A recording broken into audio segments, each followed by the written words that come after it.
Live from the Business Radio X studio inside Renaissance Bank, the bank that specializes in understanding you. It's time for North Fulton Business Radio. And hello again, everyone. Welcome to another edition of North Fulton Business Radio. I'm John Ray, and folks, we are broadcasting as usual from inside Renaissance Bank in beautiful Alpharetta. Rainy Alpharetta today, but beautiful nonetheless. And folks, if you're looking for a better banking experience for your business, if you're tired of the automated phone trees and that kind of thing, and you want to get to a live person that could just help you out, I think Renaissance is at that magic point in time where they're big enough to handle pretty much any need you can throw at them, but they're small enough to do it in a personal way. Go to renaissancebank.com, find one of their local offices, and give them a call. You'll be on the phone with a live person when you do that. Imagine that. Renaissance Bank, understanding you, member FDIC. And now I want to welcome Jeremy Bustin. Jeremy is the owner and photographer at Top Shelf Headshots. Jeremy, welcome. Thanks for having me here, John. Yeah, thanks for coming in. So let's talk about you, and we know how you're serving folks out there, but let's put a little color, pardon the pun, behind that. Talk about your work. Yeah, I'm a headshot specialist. I focus on working with people, whether it's for headshots or branding portraits for their small business, or if they're moving on a new chapter in their career. But my what I do is I make people look great, dynamic, charismatic, trustworthy with their headshots and not like a well-dressed hostage. You've seen those headshots, right? Yeah. Oh, haven't we all? Haven't we all? For sure. I love that. Yeah, and there's a huge difference in those two when it comes to value that people see in that headshot. So we'll get into that in a second. But let's talk about your journey and why headshot photography, why your passion for this work, and in particular, headshots. Yeah, and so I have an 11-year background in sales, and then I transitioned into public relations, and I was working at GE about 8 years ago, and I first started there. One of the projects they had me do was to hire a headshot photographer to come in and do headshots for our executives. Half of the executives forgot it was headshot day, and then half of them just didn't like that they've looked 10 years older now. It's a matter of circumstance, and we weren't able to rehire the photographer to come back in to reshoot the headshots. So I had to take matters into my own hands. And I was at the time, this was when I was listening to Dave Ramsey, trying to find what my side hustle was to get out of my college debt, which was like $60,000 at that time. Mm-hmm. And so it was like an opportunity that pushed me in that direction. So I was like, hey, I have acting background, I have acting experience. I know what a headshot should look like. I'm not a photographer, but I have a little camera, a Sony, like a little consumer Sony camera that I take with me on vacations and take pictures in auto mode, never use manual focus or anything like that, manual mode settings or anything like that. So I started talking to a friend of mine at GE that knew a little bit about photography and taught me about the exposure triangle. And about 6 months later, I was able to retake the executive headshots, and they were serviceable at the time. And I started wanting to improve myself in the quality of the work I did. So I started studying different headshot photographers and came across Peter Hurley. And he's literally the best headshot photographer in the world. He charges like $3,000 for a session. And last year I became one of his associate photographers. Oh, wow. Okay. So you didn't necessarily come to this practice with a love of photography or anything like that. You didn't grow up with a camera in your hand or something like that. No, and because of an avid listener of Dave Ramsey and wanted to find that side hustle, I heard people delivering pizzas and things, and that wasn't really gonna make the kind of money I wanted to pay off my loans quickly. I started just like asking the universe, bring me that thing. And so naturally that came unexpectedly through photography. And I've got family that did photography when I was growing up, but it was never something that really interested me. Mm-hmm. But it meshes so well, like my personality, my just enthusiasm to make people look good and to bring out the best in people. It was a natural fit for me, and I love it. I love working with people and making them look amazing. And this work, this is still a side hustle for you. Yeah. As it were. Although I hate that term. I hate Jeremy. it. Yeah. So let me just, I'm going to self-edit right here, folks. This is a side business for you. Side hustle makes it sound to me like it's something, there's some problem or some issue with it. And it's not that. You've got a business. Yeah, really. And if you think about a side hustle, like it depends how you qualify the words like side hustle. If you look at the average American, there's some studies that say the average 93% of Americans have a side hustle. But when they talk about it in that respect, it's like $483 a month is the average for a side hustle when you qualify it. Mm-hmm. It could be like they're just doing something like tutoring or like something that they're doing. But yes, this is a complete side business, and 50% of millennials, and I'm an elder millennial at the very top of the millennial range, 50% of millennials have a side hustle, and 70% of Gen Z have side hustles. Think about like creators and the gig economy and what that's done. And anybody can do it now, but yeah, no, it's a side business. Yeah, definitely. By the way, I find those statistics that gives me optimism for the future. Just hearing those statistics, that many of these younger waves of generations are entrepreneurial, because I don't think those numbers existed 50 years ago. Yeah.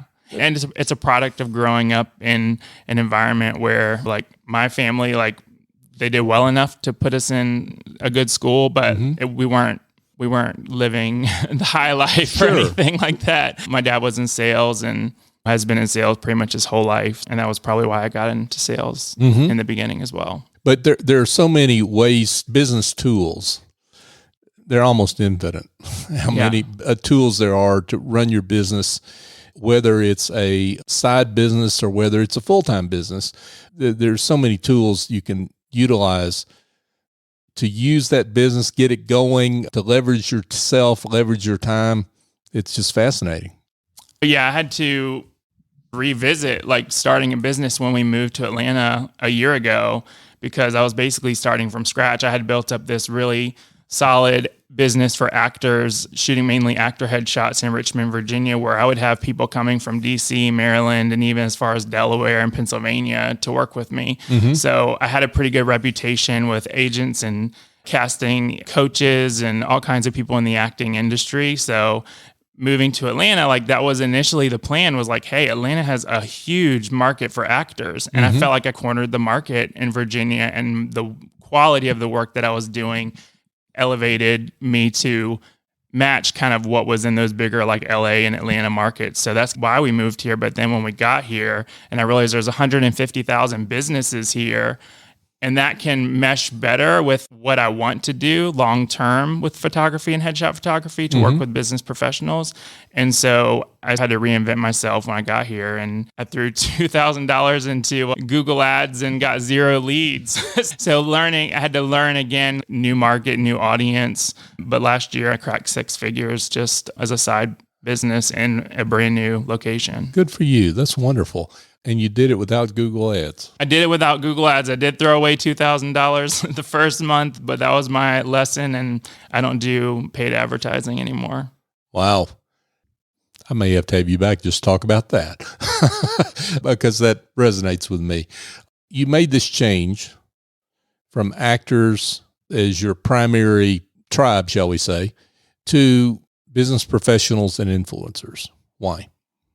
So I loved working with actors, and it was awesome watching them get booked in different things like HBO shows and Hulu shows like Dope Sick. And it's always fun to see like an actor, based on like having your headshot, like booking an audition or get callbacks or whatever for a key role, and then seeing them book the role. Like that's exciting, but it's more exciting to me when I see somebody that may not look as dynamic or authoritative or trustworthy or approachable in their headshots, making them wow themselves. And actors already are naturally good at expressing themselves.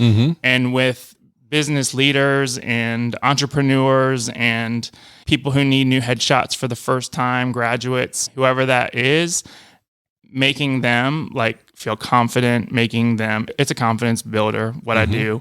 and making them just really love their headshots and love their image, and seeing if it changes like their engagement. Do people engage with them more because of their headshot?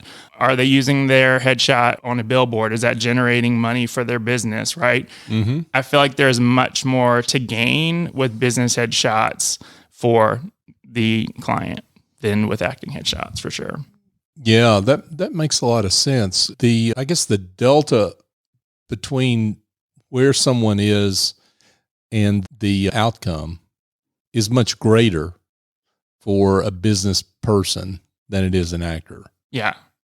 An actor's really, correct me if I'm wrong, but they're checking a box on something they need for their portfolio. And so maybe they don't see the value in that a business owner or corporate executive, what have you, would once you get done with them. Yeah, absolutely. And you have to retrain and not retrain, but just train people and educate the market on the value of a headshot, because it seems like it's a commodity, right? But if you go on LinkedIn, or a good example is one of my clients was in the top 500 business leaders in a journal a couple of months ago, and I looked through the headshots and like 499 of them were just average, but his stood out. Yeah. And not to say that, but a lot of people still go to a photographer that may not be a headshot specialist, or they may be using old or dated trends with lighting, right? Like lighting matters with headshots, and you'll be surprised. Like I post sometimes on LinkedIn, I'll post like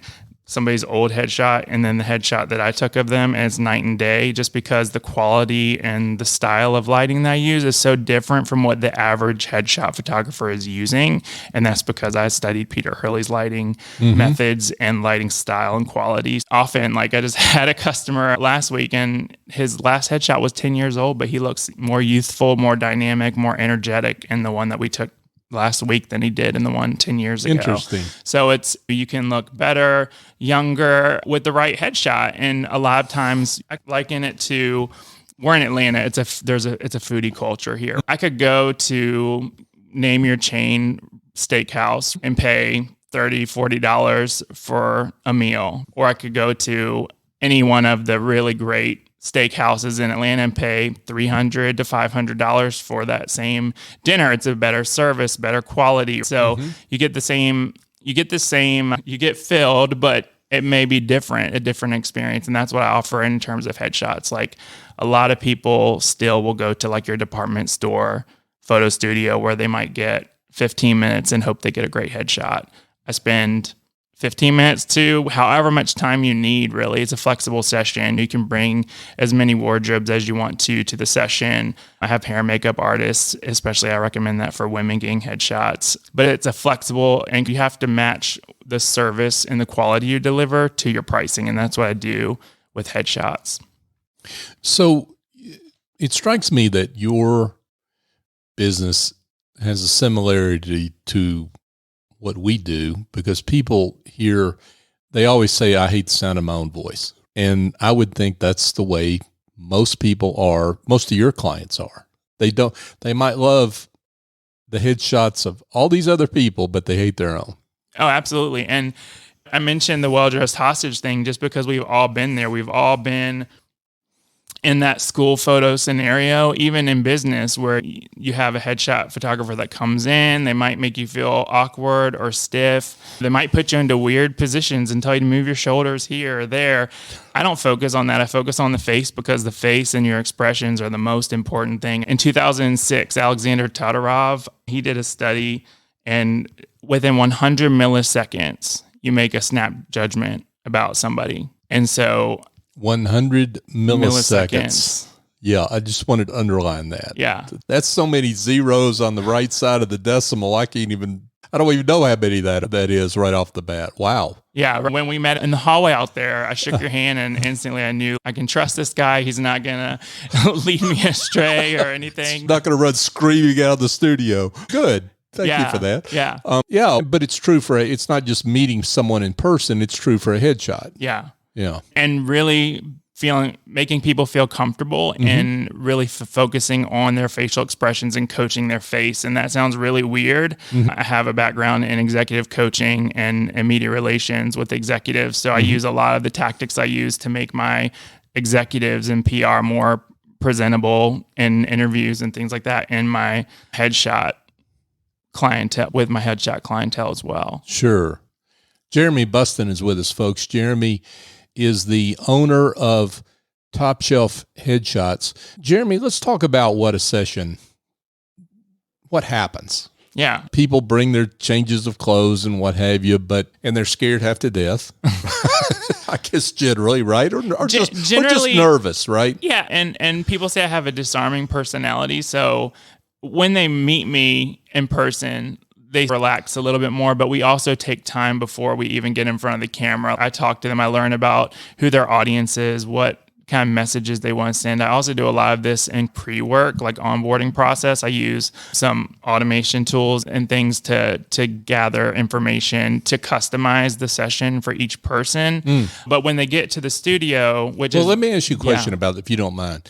How much of that do you really need to know to do a great headshot, and how much of that is just your way of, which is important, however it happens is important, your way of getting the client in the right frame of mind for that headshot? Yeah.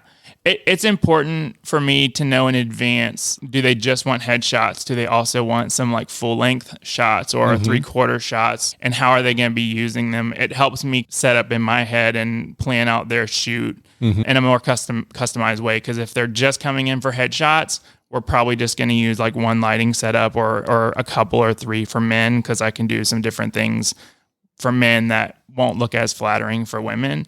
So that's part of it. But then also like it's Top Shelf Headshots, which comes from like top shelf beverages. Right. So I need to know, do they want to have, a sparkling water when they're there? Or do they want to sip on Blanton's or something? Yeah, I like it. Okay. Yeah, so there's a little bit, it's very basic kind of questions I ask in there, kind of survey type stuff. But then when they get there to the studio, which is actually the lower level of my home, it's a large space, but I get to know them better. I get to know their personality and their business. If they're a business owner, get to know their brand and give them some confidence before we get in front of the camera. Yeah, that has a ton of value. It's not that you need to know some of the specific answers to the question, like whether they're marketing to, zebras or jaguars. It's not right. It's just the rapport gets them in the frame of mind. Absolutely. And if I'm working with, and I'll give you an example, like when I moved here, I needed to find a doctor, right? So I'm a headshot photographer. I was looking at their headshots, right? That mattered to me. Do they look like somebody that I can trust? Do they look like they're friendly? And there's a lot of, believe it or not, and doctors can certainly afford what I offer, but there's a lot of doctors that just don't understand the value of a great headshot. A lot. Yeah. Yes. Absolutely. They come into the studio, you've asked these questions, you've built rapport. Then we get down to it's time to get down to business, right? Yeah. So what happens? I don't want to give away all my tricks, but it's a very organic experience. I will, especially depending on if like it's a lawyer, for instance. I worked with a lawyer a couple of weeks ago, and we wanted to kind of show these things, but we also wanted shots that showed a little bit more, for an injury lawyer, a little bit more of a get stuff done kind of mentality too. So there's different ways I'll coach people. Sometimes it's really just playful banter. Nothing. I've been behind the camera when inappropriate things have been said to get laughter. I don't do that. It's very professional. I might, if you're smiling and it's like just almost there, I might ask you to pull your smile this way or that way a little bit more. Or I might just go into making you crack up and grab a smile there, like Donald Duck impressions, or get out my dad jokes book. Okay.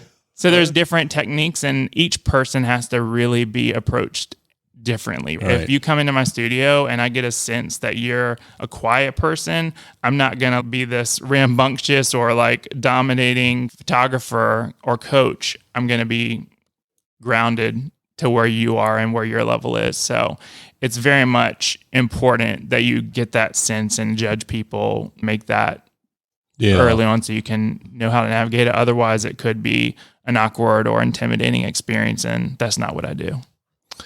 Yeah, and one of the things you said that strikes me is that you're there for however long it takes. Yeah. And I can imagine you've probably got some folks that it just, whatever experience they had before, that they're still getting over. Yeah. And it took them a while. It took you a while to get them in a frame of mind and a mindset you could get that perfect headshot for them that they wanted. Yeah. And one of the things too that I do is a lot of people stress over having to pick their headshots, right?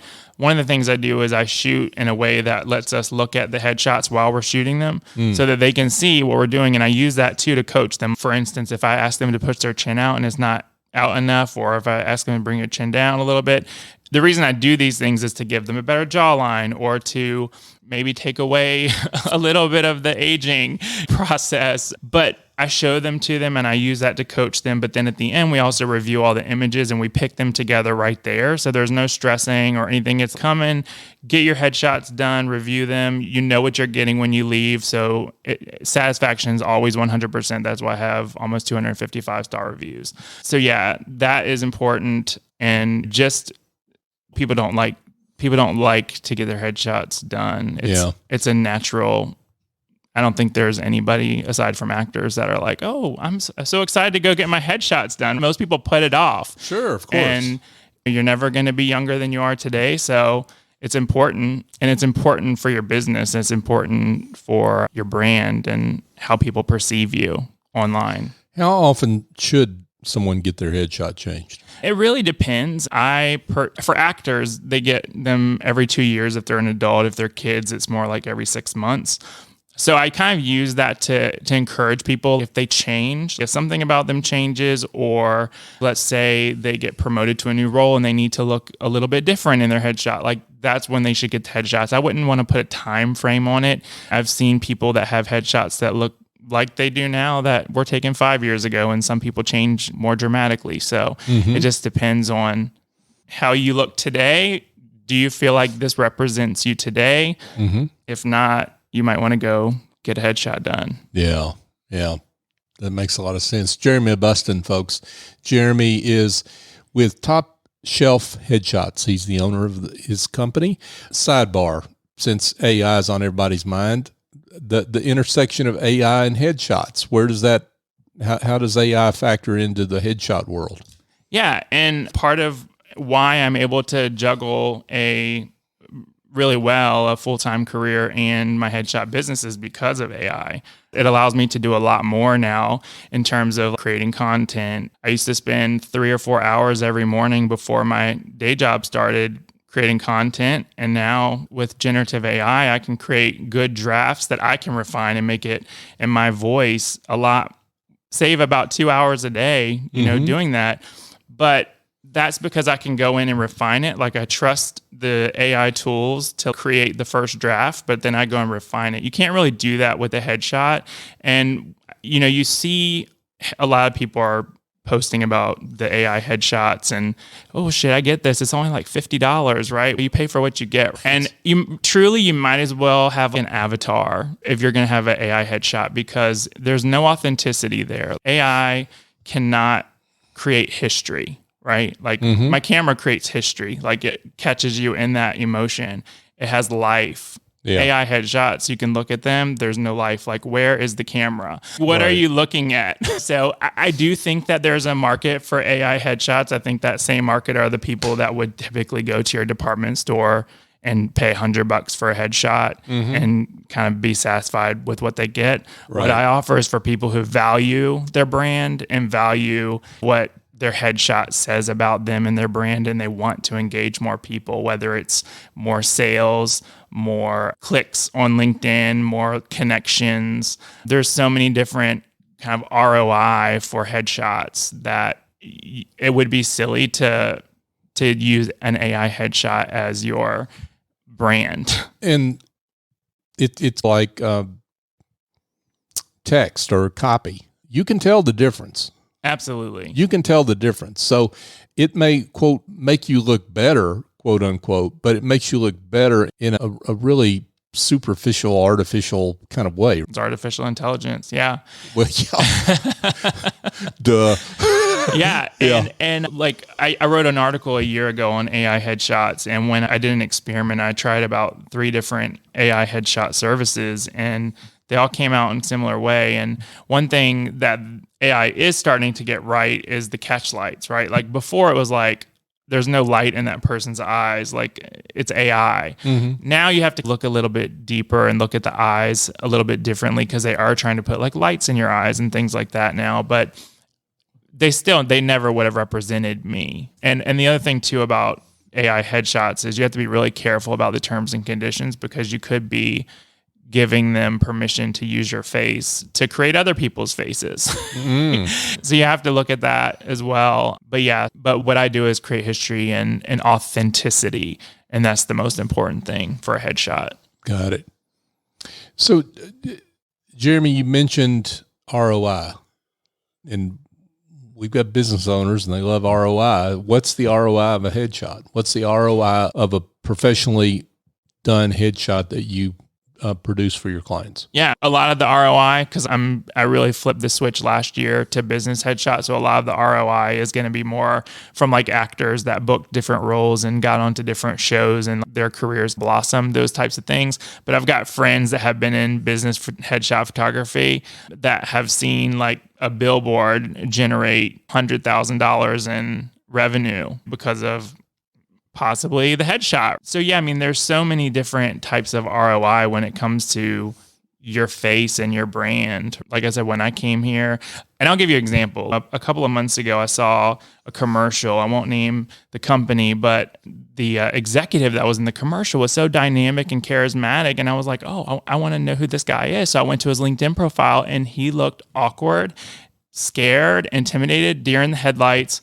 I was like, he does not look attractive or charismatic. So if I had seen that picture first, like I would have never wanted to engage this person. But then with this commercial, like it was night and day. This person is not the same person. Yeah. Yeah. Wow. Yeah. And it's really hard to imagine what the ROI is, because you don't know what business you lost, right? Because you looked like you were a deer in the headlights. You'll never know what those numbers are. Absolutely. Wow. Jeremy Bustin, folks, Top Shelf Headshots. So, Jeremy, lots of headshot photographers out there. Why you? Yeah. So my headshot experience, I set the bar really high for myself and the quality of work that I deliver. So it's really back to just what do people value? If they are okay with having a headshot that just blends in with everybody else's, or even a below average headshot, then they can get that from other headshot photographers. But what I do is bring out who they are and make them look like who they are in person, so that the person they are and the headshot they present are the same. That's important, isn't it? It's super important, but there's so many. And if you look at LinkedIn, there's just so many bad headshots. And do you want to engage with this person? And I don't know if I can trust this person. So having the background that I have in PR and executive coaching is like, that sets me apart. That's one of the things. But just like making it a comfortable experience, you can't say that when you're going somewhere where you only have a 15-minute time spot, or that the person's not a headshot specialist and doesn't know how to coach your face. Yeah. So those are two things, of course. And then, of course, the top shelf vibe. Sure. Yeah. So making it a comfortable experience, and people love it. People say it's fun. Like, you don't think about headshots being fun, and everybody that I work with is like, oh, this was fun. And it builds their confidence. You can certainly go. There's, I think, several hundred headshot photographers within an hour of here. You pay for what you get, the quality and the results and the experience. And that's what I deliver for my clients. Yeah. Great work from Jeremy Bustin, folks, the owner of Top Shelf headshots. Wow, Jeremy, this has been fun and I think informative. You've opened a window into what headshots are that I think a lot of people don't really think about that aren't in the business. So thank you for that. Thank you for your great work. And we're delighted we could shine the light on it. So, well, thank you. Thank you for having me. Absolutely. But let's get to the most important question, which is for those that have heard something here that makes them want to be in touch with you, how can they do that? Yeah, they can go to www.topshelfheadshots.com and they can begin their journey of having a headshot that they absolutely love. Or they can reach out to me. My cell phone number is 757-897-9999. Feel free to text or call and let me know you listen to this podcast and I might have a little special offer for you. Oh, there you go. There you go. Check that out, folks. Jeremy Bustin with Top Shelf Headshots. Jeremy, thanks again. Thank you. Hey, folks, just a couple of quick things before we let you go for today. I've got a new book out. It's called The Generosity Mindset, A Journey to Business Success by Raising Your Confidence, Value, and Prices. Speaking of confidence, if you're a solo, small firm professional services provider and you're having trouble with those three issues, this book may be for you. You can go to thegenerositymindset.com to learn more. And I want to thank you, our listeners. You're just fabulous. You continue to support us in so many different ways. And you are the reason why this is show number, I think 744, something like that, we've done over these almost 8 years of North Fulton Business Radio. You're the wind at our back, shall we say, and continue to do what you've always done. You share the show.